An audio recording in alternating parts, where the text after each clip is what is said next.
आपके पास dual zone digital climate control आ जाता है जो कि ऑटोमेटिक होता है। तो यहाँ से आप टेम्परेचर एडजस्ट कर सकते हैं और यहाँ से आप पैसेंजर का टेम्परेचर एडजस्ट कर सकते हैं। क्रूज़ कंट्रोल की ऑप्शन दोनों में आपको मिल जाती है।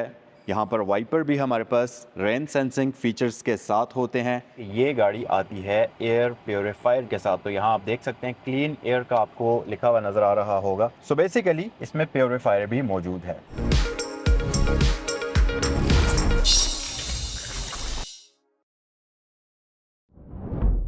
अस्सलामुअलैकुम गाइस, आज की इस वीडियो के अंदर मैं आपको दिखाऊंगा किया स्पोर्टेज अल्फा 2024 मॉडल।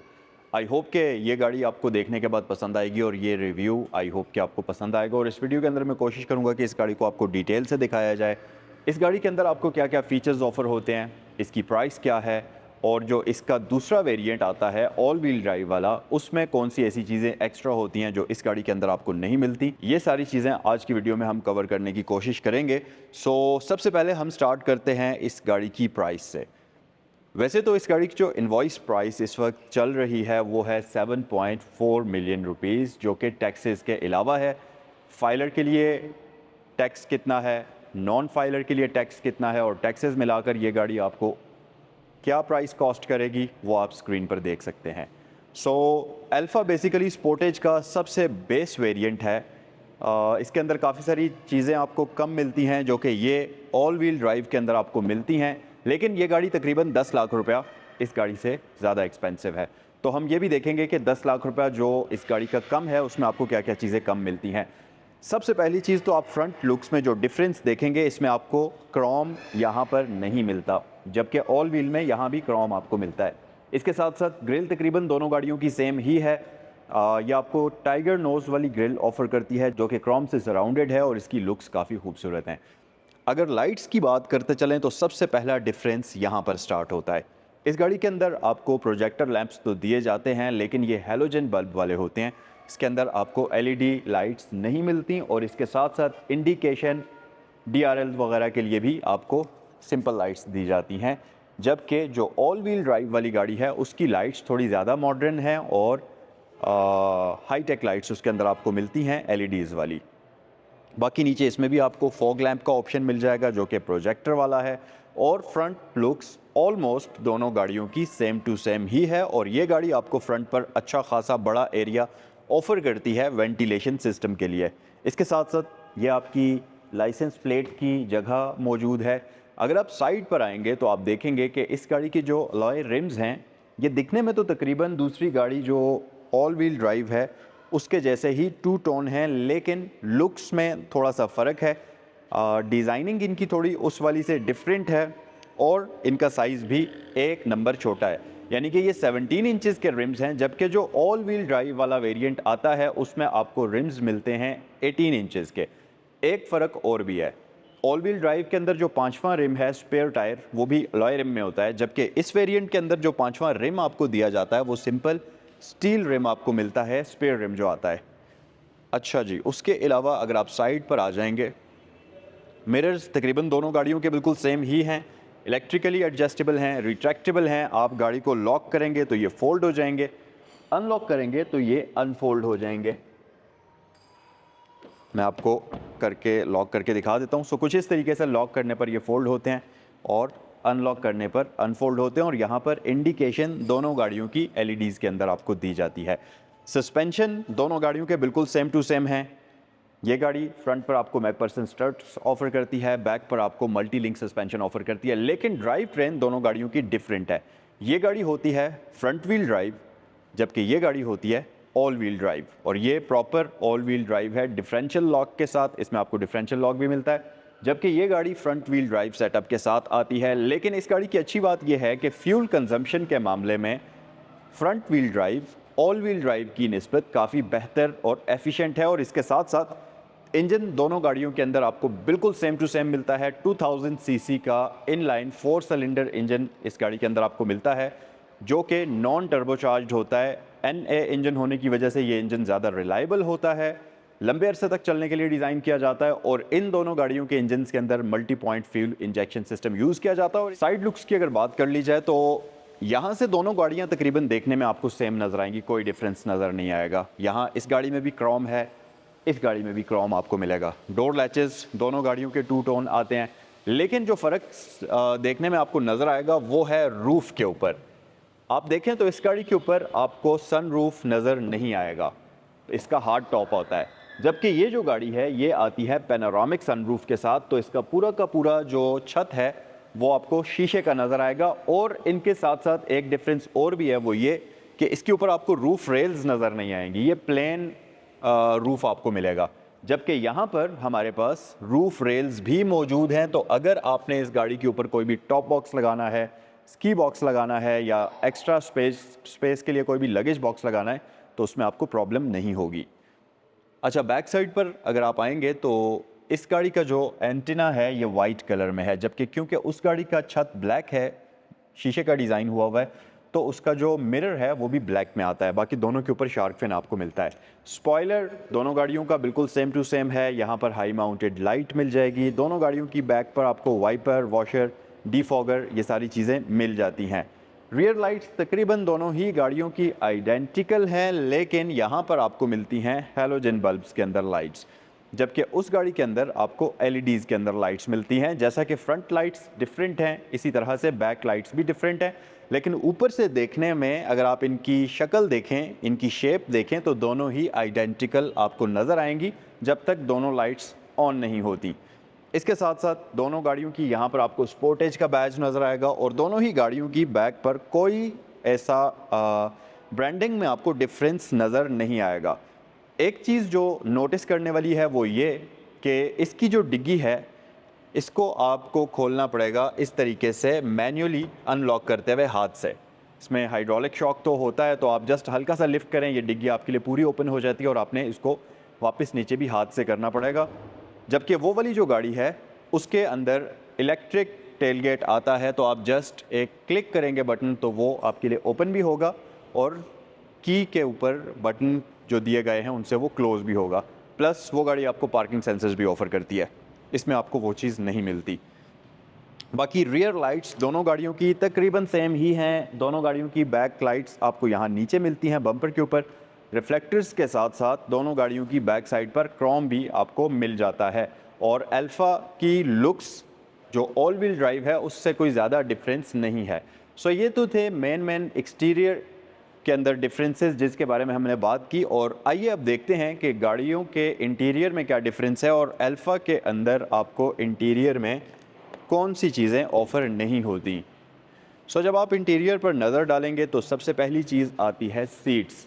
इस गाड़ी के अंदर आपको फैब्रिक सीट्स मिलती हैं, जबकि ऑल व्हील के अंदर आपको लेदर सीट्स मिलती हैं और वो इलेक्ट्रिकली एडजस्टेबल होती हैं, जबकि इसकी सीट्स मैन्युअली एडजस्टेबल होती हैं। अच्छा, स्टीयरिंग व्हील की बात अगर कर ली जाए तो इस गाड़ी के अंदर आपको मिलता है 3 स्पोक स्टीयरिंग व्हील और दोनों की स्टीयरिंग व्हील के ऊपर आपको सेम ऑप्शंस मिलती हैं।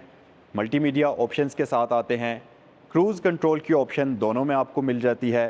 यहाँ पर वाइपर भी हमारे पास रेन सेंसिंग फीचर्स के साथ होते हैं और इसके साथ साथ इस तरफ आपको इंस्ट्रूमेंट क्लस्टर की ब्राइटनेस को कम या ज़्यादा करने के लिए एक बटन मिल जाएगा और ऊपर आपके पास एक अदद एयर वेंट आ जाता है और यहाँ भी एक एयर वेंट मौजूद है जो कि आपके इस क्वार्टर पैनल को डी फॉग करता है, उसको फॉग आने से बचाता है। स्टार्टअप पहले मैं आपको इस गाड़ी का दिखा देता हूँ। कुछ इस तरीके से ये आपको वेलकम करती है। दोनों ही गाड़ियों का जो इंस्ट्रूमेंट क्लस्टर है वो तकरीबन आपको देखने में एक जैसा ही नज़र आएगा। दोनों गाड़ियाँ आपको इंस्ट्रूमेंट क्लस्टर के अंदर आउटसाइड टेम्परेचर शो करती हैं और जिस भी मोड में आप ड्राइव कर रहे होंगे वो शो करती है। यहाँ पर अगर आप देखें तो हमारे पास ड्राइव मोड का अलग से बटन है। तो इस गाड़ी के अंदर आपको 3 ड्राइविंग मोड्स मिलते हैं।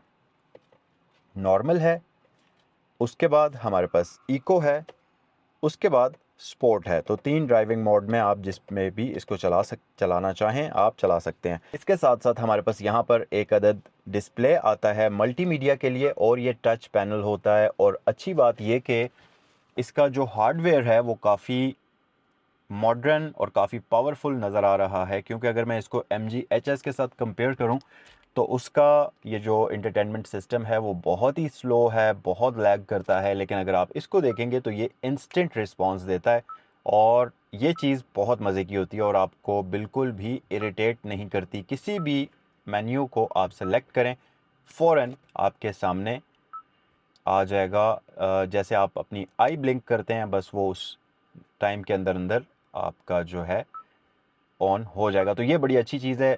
लेआउट इसका बिल्कुल सिंपल सा है, ब्लैक एंड वाइट कॉम्बिनेशन में, ब्लैक एंड वाइट तो नहीं, ब्लैक एंड ग्रे कॉम्बिनेशन में है, बट ये कलर डिस्प्ले है और इसके ऊपर आप मीडिया वगैरह प्ले कर सकते हैं। अच्छा, इसके साथ साथ नीचे आपके पास हैज़र्ड लाइट स्विच आ जाती है और इसके अंदर आपको लाइट भी मिलती है जैसा कि जर्मन गाड़ियों में होती है। इसके साथ साथ आपके पास dual zone digital climate control आ जाता है जो कि ऑटोमेटिक होता है, तो यहाँ से आप टेम्परेचर एडजस्ट कर सकते हैं और यहाँ से आप पैसेंजर का टेम्परेचर एडजस्ट कर सकते हैं। इसके साथ साथ फ़ैन की स्पीड के कंट्रोल्स यहाँ पर हैं, यहाँ से आप ऑफ़ कर सकते हैं। एसी का बटन है और मज़े की बात कि ये गाड़ी आती है एयर प्योरीफायर के साथ। तो यहाँ आप देख सकते हैं क्लीन एयर का आपको लिखा हुआ नज़र आ रहा होगा। सो बेसिकली इसमें प्योरीफायर भी मौजूद है। नीचे आ जाएं तो आपके पास सिगरेट लाइटर है, यूएसबी पोर्ट है और 12 वोल्ट के लिए एक अलग से आउटलेट भी मौजूद है। ओके जी, हमारे पास यहाँ पर ऑटोमेटिक ट्रांसमिशन आ जाती है जो कि कन्वेंशनल ऑटोमेटिक होती है, ये सीवीटी नहीं होती। आपके पास PRND और यहाँ पर मैनुअल मोड है। सो बेसिकली ये गाड़ी आपको ट्रिपट्रॉनिक ट्रांसमिशन के साथ मिलती है और आप अगर मैनुअली इसको शिफ्ट करना चाहते हैं तो आप वो भी कर सकते हैं। और इसका गियर नॉब काफ़ी मज़ेदार और काफ़ी सॉलिड डिज़ाइन किया हुआ है और आपको ऐसा नहीं लगता कि क्वालिटी लो है। पूरी गाड़ी में कहीं भी आपको लो क्वालिटी वाली फ़ील नहीं आती। अच्छा, इसके साथ साथ इसको स्विच ऑफ कर देते हैं हम। इसके साथ साथ आपके पास 2 अदद कप होल्डर्स हैं और यहाँ पर एक अदद ऐश ट्रे भी आपको कंपनी से ही गाड़ी के अंदर मिलती है, ये भी काफ़ी अच्छी क्वालिटी की है। एक फ़ीचर जो इस गाड़ी के अंदर होना चाहिए था वो नहीं है और वो है ये इलेक्ट्रिक पार्किंग ब्रेक इसमें आपको नहीं मिलती, हैंड ब्रेक आपको मैनुअल मिलती है। इसके साथ साथ आर्मरेस्ट हमारे पास मौजूद है और इसके अंदर भी आपको एक डीप स्टोरेज कंपार्टमेंट मिलेगा, तो इसको आप अपना सामान स्टोरेज रखने के लिए यूज़ कर सकते हैं। ऊपर आप आ जाएंगे तो आपके पास वैनिटी मिरर प्लस लाइट का ऑप्शन दिया गया है और ये ऑप्शन दोनों ही साइड्स पर मौजूद है। ये मिरर दोनों गाड़ियों के अंदर ऑटो डिमिंग आता है तो इसमें भी आपको मिल जाता है। उसके अलावा यहाँ पर आपके पास सनग्लास होल्डर भी है। सो अगर आप एक पूरा का पूरा पैकेज देखें, लुक्स थोड़ी सी इंटीरियर की शायद आपको इतनी अच्छी ना लगें क्योंकि ग्रे और डार्क ब्लैक का कॉम्बिनेशन है, तो इस तरह का कॉम्बिनेशन ज़्यादातर गाड़ियों में इतना खूबसूरत दिखने में नहीं लगता। लेकिन स्पोर्टेज मेरे ख्याल से अब ये सबसे बेसिक ट्रिम है, लेकिन फ़ीचर्स के लिहाज से और जो ज़रूरी चीज़ें हैं वो सारी की सारी इस गाड़ी के अंदर भी पूरी हैं, जैसा कि क्रूज़ कंट्रोल है, ऑटो डिमिंग वाला मिरर है, ड्यूल जोन क्लाइमेट कंट्रोल है, मैनुअल स्पोर्ट मोड है, ऑटोमेटिक ट्रांसमिशन के साथ साथ मैनुअल भी आप इसको कंट्रोल कर सकते हैं। मतलब हर एक चीज़ इस गाड़ी के अंदर आपको दी जाती है। अच्छा जी, रियर कैपेसिटी की अगर बात करते चलें तो क्योंकि इस गाड़ी की विड्थ काफ़ी अच्छी है, डिसेंट किस्म की विड्थ है, तो 3 बंदे बैक साइड पर बगैर किसी प्रॉब्लम के बैठ सकते हैं। अगर मैं इसको होंडा HRV के साथ कंपेयर करूं तो ये गाड़ी बहुत वाइड है और खुली भी ज़्यादा है, तो आप इसमें उसकी निस्बत ज़्यादा सुकून से, ज़्यादा आराम से लंबा सफ़र कर सकते हैं। प्लस नी स्पेस आपके पास बहुत अच्छी है, हेड स्पेस का बिल्कुल भी कोई प्रॉब्लम नहीं है। यहाँ लाइट भी आपको दी जाती है और मज़ीद ये कि इसका ये जो सीट्स का एंगल है ये भी एडजस्ट होता है, तो आप इसको अपनी ज़रूरत के हिसाब से काफ़ी पीछे तक कर सकते हैं। तो आप अगर देखें तो ये जो पोजीशन है आप आराम सुकून से इस गाड़ी में लेट कर सफ़र कर सकते हैं, मतलब बहुत अच्छी सिटिंग पोजीशन बनती है। फैब्रिक सीट्स हैं और फैब्रिक सीट्स मेरे ख्याल से लेदर सीट्स से ज़्यादा कंफर्टेबल होती हैं, ख़ासतौर पर गर्मियों में स्वेटिंग का प्रॉब्लम आपको बिल्कुल भी नहीं होता, तो इसकी सीट्स काफ़ी अच्छी क्वालिटी की फैब्रिक में डिज़ाइन हुई हुई हैं। वेंटिलेशन के लिए आपके पास 2 अदद एयर वेंट्स आ जाते हैं, नीचे पावर आउटलेट्स आपको मिलते हैं और यहाँ पर USB पोर्ट है और आपके पास 12 वोल्ट का आउटलेट भी है। फ्लोर की बात अगर करें तो इसमें एक हम्प तो मौजूद है लेकिन ना होने के बराबर है, तो बैक साइड पर 3 बंदे इस गाड़ी में बिल्कुल आराम और सुकून से बैठ सकते हैं। अगर आप इसका डोर देखेंगे तो यहाँ पर आपके पास 2 टोन कॉम्बिनेशन है, विंडो को अप एंड डाउन करने का बटन मिल जाएगा, नीचे आपको एक स्पीकर ग्रिल मिलती है और साथ ही बॉटल होल्डर आपको इसके रियर डोर के ऊपर भी मिल जाता है। अच्छा जनाब, रियर साइड की बात करते हैं तो सबसे अच्छी चीज़ आपको मिलती है लगेज कवर। ये इसके अंदर आपको प्री इंस्टॉल्ड मिलता है और ये एडजस्टेबल है, आप इसको ओपन और क्लोज़ भी कर सकते हैं। और कम्प्लीटली रिमूव भी कर सकते हैं। और इसकी ये पिछली सीट्स 60-40 स्प्लिट के साथ हैं, तो आप अगर इसकी बूट स्पेस को एक्सटेंड करना चाहते हैं वो भी आप कर सकते हैं। और इसके साथ साथ यहाँ पर आपके पास एक अदद लाइट भी मौजूद है, जो कि जैसे ही बूट को आप ओपन करेंगे ये ऑन हो जाएगी। सो यहाँ पर है जी आपके पास इसका स्पेयर रिम, और सरप्राइजिंगली इसका 5वां रिम स्टील वाला नहीं है। पहले इसमें स्टील रिम आता था, बट अब इसमें आपको अलॉय रिम 5वां दे दिया गया है, जो कि बहुत अच्छी चीज़ है। सो ये था इसका पूरा का पूरा बूट वाला एरिया। इसको हम क्लोज़ करते हैं। ये है इसका इंजन बे, और जब आप इसका हुड उठाएंगे तो आपको एक चीज़ पता चलेगी कि इस गाड़ी के हुड के अंदर आपको हाइड्रोलिक जैक या वो जो शॉक्स होते हैं वो नहीं मिलते।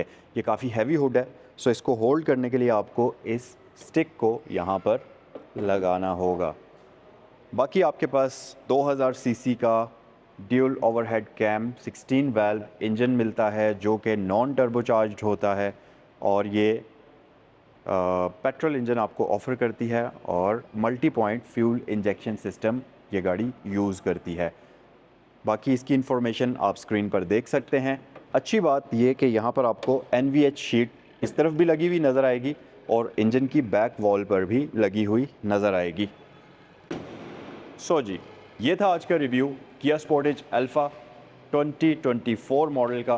कमेंट सेक्शन में बताइए कि आपको ये गाड़ी कैसी लगी, और अगर आप किया स्पोर्टेज ख़रीदेंगे, अगर आपका माइंड बनेगा किया स्पोर्टेज ख़रीदने का, तो क्या आप अल्फ़ा ख़रीदेंगे, 10 लाख रुपए बचाएंगे, या आप 10 लाख रुपए एक्स्ट्रा खर्च करके all wheel drive top of the line variant ख़रीदेंगे? कमेंट सेक्शन में इसका आंसर ज़रूर करिएगा। नेक्स्ट वीडियो में आपसे मुलाकात करते हैं। अस्सलाम वालेकुम।